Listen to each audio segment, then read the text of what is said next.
नमस्कार दोस्तों, कंक्यूर इंस्टीट्यूट में आपका स्वागत है। आज हिंदी की कक्षा में हम डिस्कस करेंगे रस से संबंधित कुछ महत्वपूर्ण प्रश्नों के बारे में। ये वो प्रश्न हैं जो हर एग्जाम में बार बार पूछे जाते हैं, रिपीट होते रहते हैं। ठीक है, तो आज हम इनके बारे में चर्चा करेंगे, जानेंगे कि रस से किस प्रकार के प्रश्न आते हैं। यदि अभी तक आपने हमारा रस का लेक्चर नहीं देखा जिसमें मैंने रस पढ़ाए थे, तो आप प्लेलिस्ट में जाके, हिंदी की प्लेलिस्ट में जाके उनको पहले देख सकते हैं। पहले उनको देखिए, रस को पढ़िए, फिर आप ये एक्सरसाइज कीजिए तो ज़्यादा समझ में आएगा। चलिए शुरू करते हैं आज का सेशन। आज का पहला प्रश्न है, किस रस को रसराज कहा जाता है? किस रस को रसराज कहा जाता है, अर्थात रसों का राजा किसे कहा जाता है? पहला ऑप्शन है वीर रस, हास्य रस, श्रृंगार रस या शांत रस। किस रस को रसों का राजा कहा जाता है? तो आपको सबको पता है कि पहला रस कौन था? रस की आत्मा या रसों का राजा किसको कहा जाता था? श्रृंगार रस को कहा जाता है। ठीक है, इसे आद्य रस या आदि रस, यदि आपसे पूछ ले आद्य रस या आदि रस, तब भी तो भी इसी का नाम है। ठीक है, रसराज इसको किसने कहा, ये भी पूछ सकता है कि श्रृंगार रस को रसों का राजा किसने कहा? तो मतीराम नामक एक हिंदी के जो विशेषज्ञ हुए हैं, लेखक हुए हैं, उन्होंने इसको क्या नाम दिया था? रसों का राजा नाम दिया था। आइए बात करते हैं अगले प्रश्न की। दूसरा प्रश्न है, किस भाव की परिपक्व अवस्था को रस कहा जाता है? किस भाव की परिपक्व अवस्था को रस कहा जाता है? ठीक है, तो ऑप्शन देखते हैं, अनुभाव, विभाव, संचारी भाव और स्थायी भाव। 4 ऑप्शन है आपके।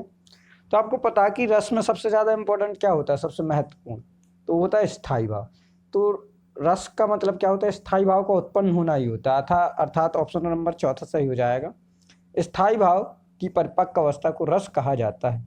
आपको पता है कि मानव हृदय में ढेर सारे भाव रहते हैं, विद्यमान रहते हैं। जो स्थायी रूप से रहते हैं उन्हें स्थायी भाव कहते हैं। ठीक है, अब विभाव, अनुभाव, विभाव और संचारी भाव ये क्या, ये आप सब जान सकते हैं, लेक्चर पढ़ेंगे। मैंने पहले ही बताया कि आपको लेक्चर हिंदी की प्लेलिस्ट की लिस्ट आपको डिस्क्रिप्शन में मिल जाएगी, उसमें जाके आप क्या कर सकते हैं, लेक्चर को पढ़ सकते हैं। अगला प्रश्न देखते हैं, कौन सा रस सबसे जल्दी प्रभावित करता है? कौन सा रस व्यक्ति को सबसे जल्दी अपनी ओर जोड़ता है? तो कौन सा रस है? ऑप्शन देखें तो पहला ऑप्शन है वीर रस, दूसरा करुण रस, तीसरा श्रृंगार और चौथा हास्य। तो आपको पता है इसका ऑप्शन नंबर कौन सा सही हो जाएगा? दूसरा, करुण रस व्यक्ति को सबसे जल्दी प्रभावित करता है, माने जो सबसे जल्दी जोड़ता है अपने आप से, वो कौन सा है? करुण रस है। प्रश्न नंबर 4, जो भाव मन में अल्पकाल के लिए आते हैं, संचरित होते हैं और चले जाते हैं, उन्हें क्या कहते हैं? तो आपको पता है जो अल्पकाल के लिए आते हैं उनको क्या कहते हैं? संचारी भाव कहते हैं। तो इसका ऑप्शन नंबर कौन सा सही हो जाएगा? संचारी भाव। ठीक है, संचारी भाव कहा गया कि पानी के बुलबुले की तरह होते हैं, जो क्या होते हैं? क्षणिक अवस्था के लिए प्रकट होते हैं और फिर नष्ट हो जाते हैं। यदि हम बात करें संचारी भाव की, तो इनकी संख्या कितनी मानी गई है? 33 मानी गई है। कितनी संख्या मानी गई है? 33। ठीक, जुगुप्सा का स्थायी भाव किस रस से संबंधित है? जुगुप्सा का स्थायी भाव, जुगुप्सा मतलब घृणा, घृणित जो दृश्य होते हैं उनका जो स्थायी भाव किससे संबंधित है? ऑप्शन है करुण, रौद्र, बीभत्स, अद्भुत। तो जुगुप्सा किसका स्थायी भाव होता है? बीभत्स रस का स्थायी भाव होता है। ठीक, अब यदि हम करुण रस की बात करें तो करुण का होता है शोक, रौद्र का होता है क्रोध, अद्भुत का होता है विस्मय। तो आप बाकी के भी स्थायी भाव याद कर लीजिए। ठीक, करुण का शोक, रौद्र का क्रोध, बीभत्स का जुगुप्सा और अद्भुत का विस्मय। ठीक, अगला प्रश्न है 6वां प्रश्न। पहले पंक्तियां पढ़ लेते हैं, फिर इसमें रस छांटना है आपको। एक और अजगरा ही लख, एक और मृगराय, बिकल बटोही बीच ही परो मूर्छा खाए। मैंने एक और उसने अजगर को देखा और एक दूसरी ओर क्या देखा? सिंह को देखा। तो जो पथिक था, बटोही था, राहगीर था, वो बीच में ही क्या हो गया? बेहोश हो गया। तो इसमें कौन सा है भाई? जब किसी को देखा तो उसको क्या लगा? ऑप्शन देखते हैं पहले, भयानक, करुण, शांत और भक्ति। आपको पता है कि इसमें कौन कैसा? एक है भाई भयानक दृश्य उसने देखा, एक साइड क्या है, अजगर खड़ा है, दूसरे ओर क्या खड़ा है? सिंह, शेर खड़ा है। तो डर लगा होगा, तो इसका स्थायी भाव क्या है? डर बना, डर का भाव आया होगा, मतलब क्या? भयानक रस है। ठीक, किसी दृश्य को देखने से यदि हमारे मन में डर उत्पन्न होता है तो क्या होता है? भयानक रस होता है। अगला प्रश्न 7वां, मन रे तन कागज का पुतला, इकलांदी है। मन रे तन कागज का पुतला। इन पंक्तियों में कौन सा अलंकार है? ठीक, सॉरी, कौन सा रस है? तो भक्ति, श्रृंगार, करुण, शांत। देखो, मन रे तन कागज का पुतला, मैंने आपको पहले बताया था, जब भी ज्ञान की बातें की जाएं, वैराग्य की बातें की जाएं, ठीक है, या दुनिया से अलग होने की बातें की जाएं, मोक्ष की बातें की जाएं, तो इन सब में क्या होता है? शांत रस होता है। तो ऑप्शन नंबर कौन सा सही हो जाएगा? शांत रस हो जाएगा। ठीक है, ये लाइन भी आप जान सकते हैं। ये लाइन किसने लिखी? कबीर ने लिखा, मन रे तन कागज का पुतला, लागे बूंद बिनसी जाए छिन में, गर्व करे क्या इतना, मन रे तन कागज का पुतला। ठीक, आगे बढ़ते हैं, प्रश्न नंबर 8वां देखते हैं। विश्व में किस रस का स्थायी भाव है?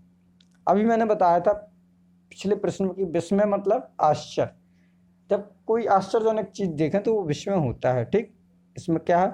हास्य रस है, सॉरी, ऑप्शन क्या है? हास्य रस, शांत रस, अद्भुत या विवश। तो विस्मय मतलब अद्भुत। तो अद्भुत रस जो होगा उसमें विस्मित चीजें देखने को मिलती है। जैसे कि हम और एग्जाम्पल देखें, यदि इसका एग्जाम्पल देखें तो क्या है? हरि ने भीषण हुंकार किया, अपना स्वरूप विस्तार किया, डगमग डगमग दिग्गज डोले, भगवान कुपित होकर बोले, जंजीर बढ़ाकर साध मुझे, हाँ हाँ दुर्योधन बांध मुझे। ठीक है, रश्मि रथी में लिखा है रामधारी सिंह दिनकर ने कि क्या है कि जब क्या भगवान ने अपना रूप बढ़ा लिया, इतना बढ़ा लिया कि सब लोग क्या हो गए? आश्चर्यचकित हो गए, जो कि दुर्योधन की सभा में बैठे हुए थे। ठीक है, कौरवों की सभा में जो लोग भी बैठे हुए थे सब आश्चर्यचकित हो गए। तो यहाँ पे क्या होगा? आश्चर्य की बात हुई तो अद्भुत रस हो जाएगा। अगला प्रश्न है, रौद्र रस का स्थायी भाव क्या है? रौद्र रस का स्थायी भाव क्या है? तो पहला ऑप्शन उत्साह, विस्मय, क्रोध या भय। ठीक, तो रौद्र का मतलब क्रोध। जब क्रोध किसी पे किया जाए तो रौद्र रस होता है। जैसे मैं बोलूँ, रे नर बालक काल बसे, बोहेलत तो ही न समार, धन रही समतर प्रार, धनुर्विद सकल संसार। ठीक है, यहाँ पे भगवान परशुराम क्या कर रहे हैं? क्रोध कर रहे हैं लक्ष्मण पे, अर्थात यहाँ पे रौद्र रस हो जाएगा। प्रश्न नंबर 10 की बात करें, करुण रस का स्थायी भाव क्या है?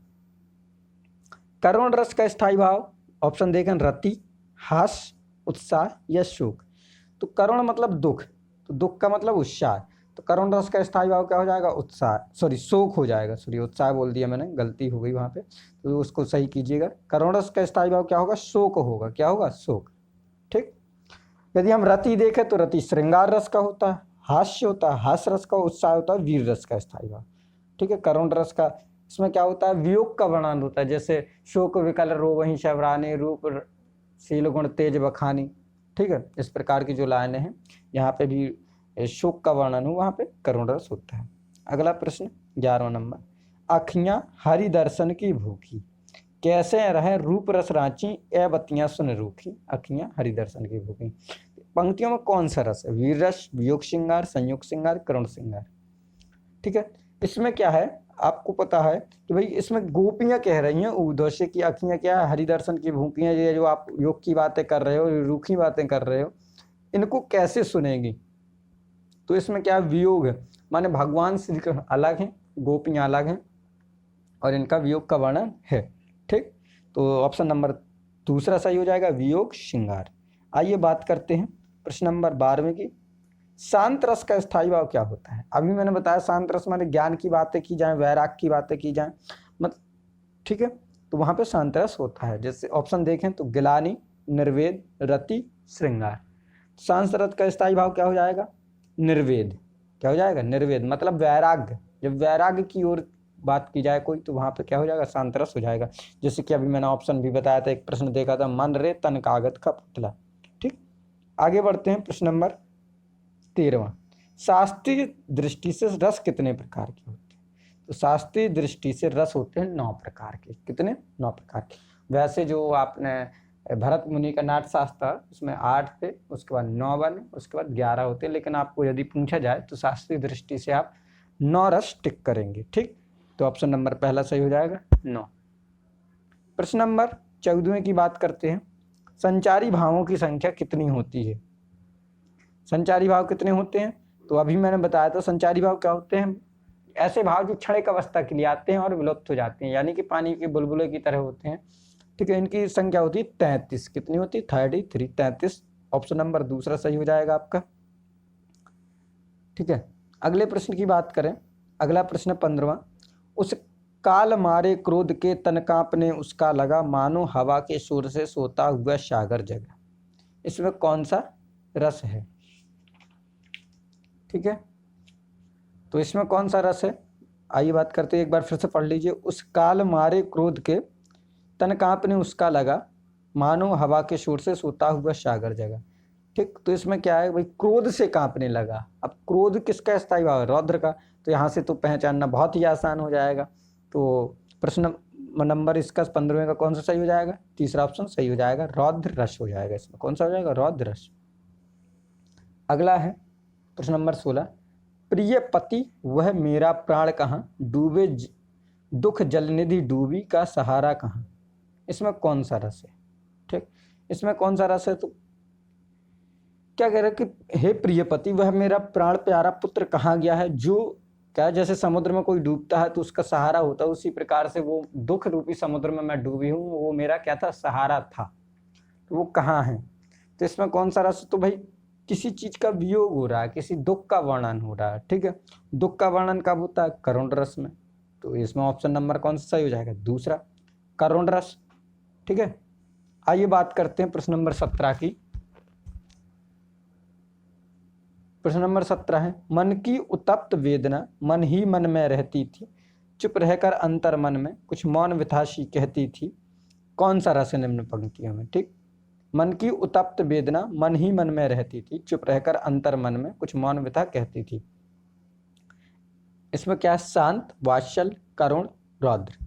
तो आपको फिर पता है कि मन की व्यथा मन में ही रहती थी। ठीक है, उत्क्षिप्त वेदना, वेदना माने दुख, दर्द, जब दुख दर्द की बातें होंगी तो कौन सा होगा? करुण रस होगा ऑब्वियसली।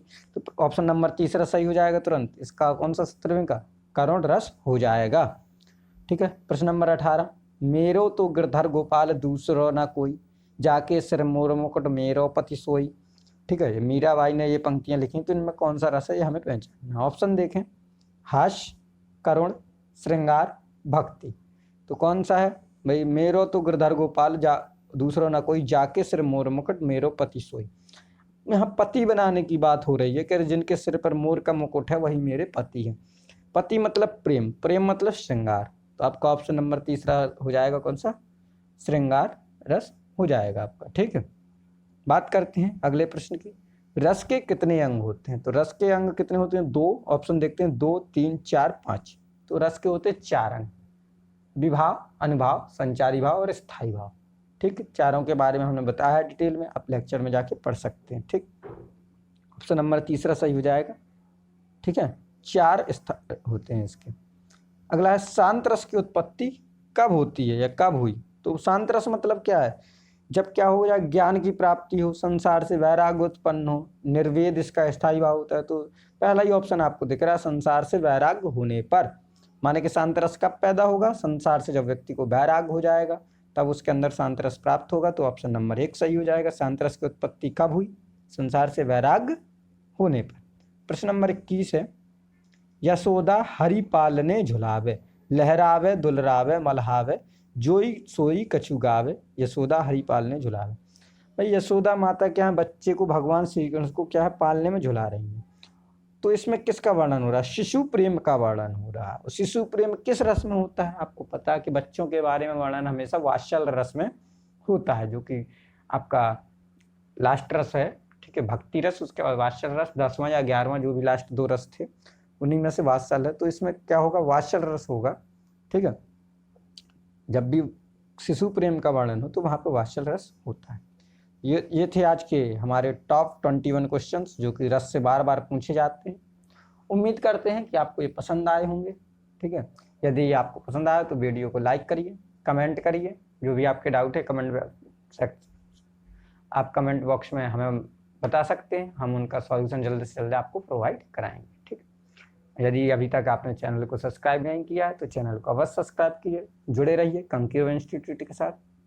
धन्यवाद।